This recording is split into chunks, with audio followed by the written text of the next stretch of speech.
Hello there. Thank you so much for joining us. This is News Channel Nebraska. My name's Eric McKay. Let's take a look at our top headlines today. The Republican National Convention underway in Milwaukee. More than 2,400 Republican delegates gathering for the four-day event. Former President Donald Trump surprised the crowd just hours after making his official vice presidential pick. Our Washington correspondent, Julia Benrook, is in Milwaukee with the details.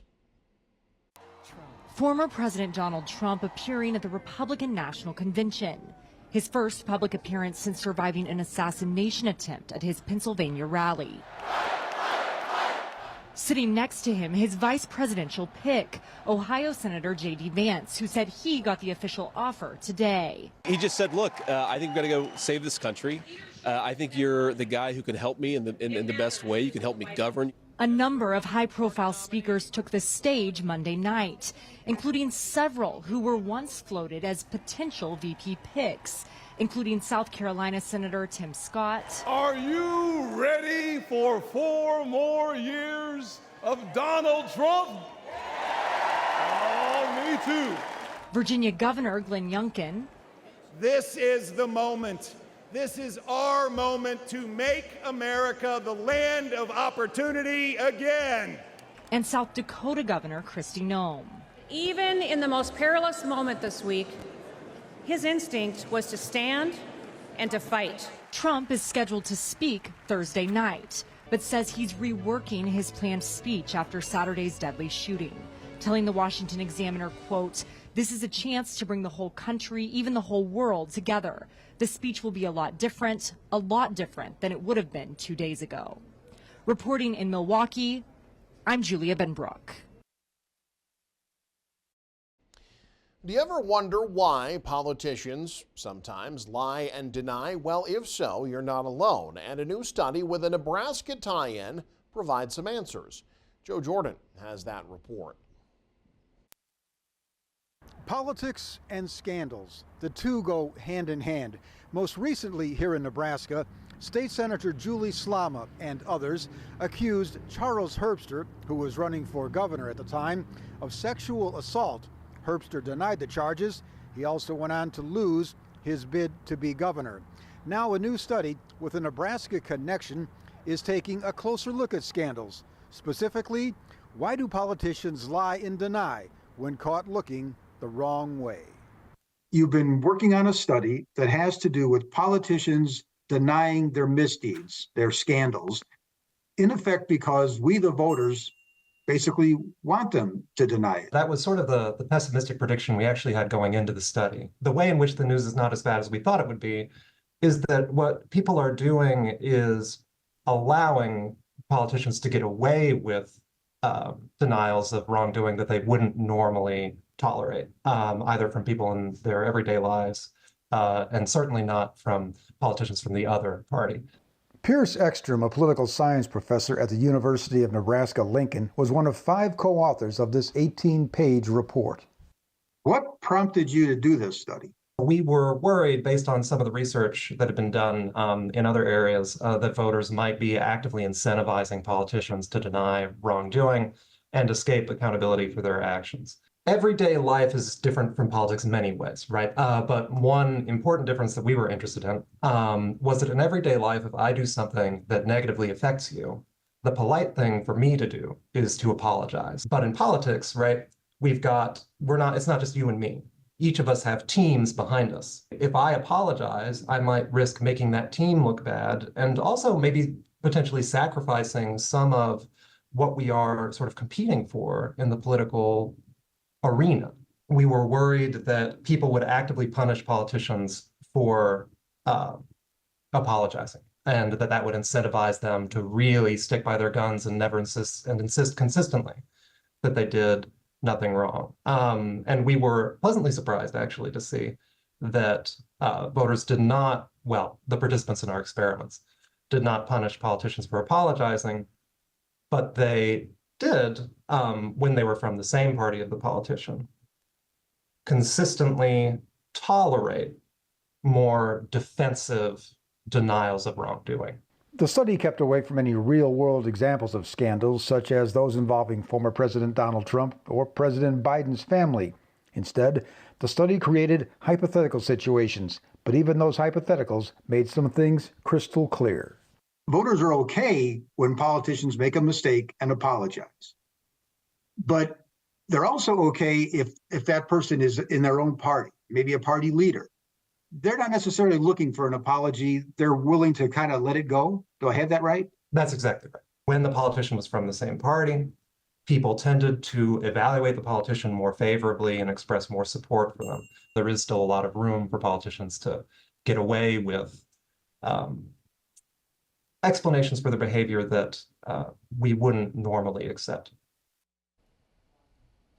Well, the University of Nebraska's president was previously the chancellor at UNMC. His old job, now one of 2 open chancellorships that he'll have to fill. The University of Nebraska-Kearney is also without a permanent chancellor right now, following the retirement earlier this year of Doug Christensen. Well, NU President Dr. Jeff Gold says he's in no rush to find replacements. Gold says what needs to happen first is an examination of the University of Nebraska system as a whole to know exactly what each campus will need out of its next leader.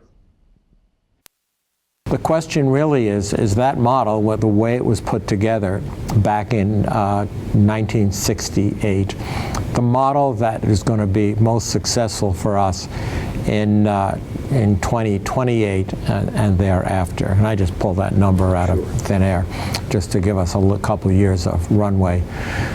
And until we answer that question, I'm not sure what the job description looks like for the future chancellor at UNK or at UNMC. Dr. Gold sat down with News Channel Nebraska for an exclusive one-on-one interview where he outlined where he sees the university system now and where he'd like it to go. You can catch part 2 of that interview on Tuesday at the times on your screen on News Channel Nebraska. Voters in Norfolk being asked to approve 2 major projects in the upcoming November election. The Norfolk City Council on Monday approved placing a potential half-cent local option sales tax on the November ballot. If approved, the money would be used for improvements at the Norfolk Police Station. Now, given the potential consequence of raising taxes and the ongoing dialogue over taxes in general in Norfolk, a local pastor Monday encouraged everyone to become better listeners. And it's very easy for you as elected officials and those who work for the city to take the brunt of our community's frustration. And I just want to use this opportunity to say that we could all be better listeners, that part of being a healthy community is we as citizens need to take the time to read the minutes, to go through the stuff so that way we're well informed and to know what kind of questions to ask. A second ballot measure would help fund the construction of a new youth sports complex if approved. Organizers of local events in Norfolk City has outgrown its current facilities when it comes to hosting youth sporting events. We've got about 550 kids in our program total in Norfolk. This is basketball numbers. In Norfolk, there's about 300 kids total. And so we currently practice at the YMCA, but we're just on top of each other, and we do take a lot of the YMCA's time. Both ballot measures passed unanimously. The issues will be placed on the general election ballot in Norfolk this November. Housing, it's a badly needed commodity in many Nebraska communities, and a city in southeast Nebraska is in line to see an addition. Doug Kennedy has more. Beatrice elected officials have voted 6-0 in support of a proposed $10.5 million housing project in East Beatrice, but hearing some opposition over what the homes may look like compared with the existing neighborhood, a Lincoln developer is seeking tax increment financing for the project north of Scott Street in the area of 26th. It would include 6 7-plex buildings, a 6-plex, a total of 48 housing units. Jane Niter, who resides along South 25th, feels the project doesn't fit in with the nearby residential areas at Flowing Springs and wasn't the original intent for the property. When this area was rezoned to RR4 or R4, whatever it is, 4 years ago, the public, after having signs up that there was going to be a zoning meeting, The public was told, and the Zoning and Planning Committee thought they were acting on a proposed plan that was described as high-end duplexes compatible with flowing springs with a cul-de-sac. And that's what people thought was going to happen there up until about 2 weeks ago.